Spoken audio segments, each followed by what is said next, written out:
Каляды, якімі рознымі шляхамі прыходзіць ціхае святло вялікага свята ў чалавечае сэрца, і ёсць падзеі, якія запальваюць гэты дзіўны свет для ўсіх. Фестываль «Нябёсы» несумненна адна з іх.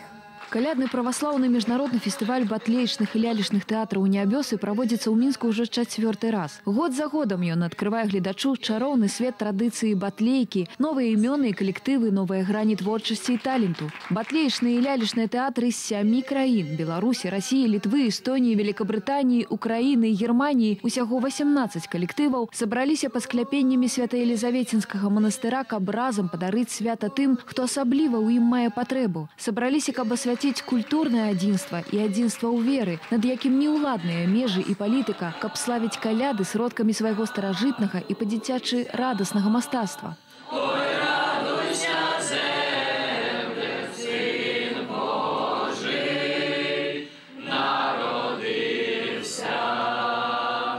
У праграму фестывалю ўваходзяць і творчыя, пазнавальна-забаўляльныя мерапрыемствы для дзяцей, майстар-класы і тэматычныя круглыя сталы. Яшчэ да адкрыцця фестывалю пачалася дабрачынная акцыя «Святло душы. Дабрачыннасць». Тэатральныя калектывы выступілі ў шпіталях, інтэрнатах і дамах састарэлых. І ўсюды яны пакінулі радасныя усмешкі, жывое адчуванне святла, прыадчынілі свайму гледачу дзверы ў яркі і непрадказальны свет лялечнага мастацтва, які дапамагае пазнаваць вечныя ісціны.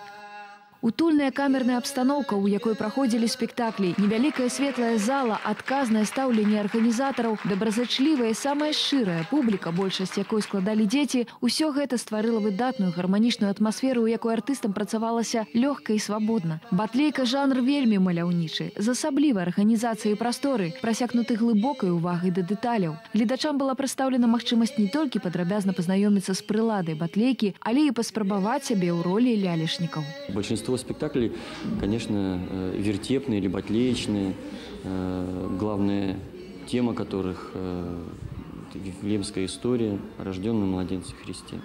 Сапраўды, у праз была адна галоўная тэма, аднак кожны тэатральны калектыў прадставіў яе ў сваім глыбока асабістым творчым ракурсе, знайшоў свае шляхі да сэрца уважлівага гледача. Узнагароджанне ўдзельнікаў фестывалю прайшло ў некалькіх намінацыях, але самай жаданай для ўсіх стала магчымасць падзяліцца святлом сваёй душы, святлом вечнасці і творчасці ў дні святкавання светлага нараджэння. Адпачывайце культурна.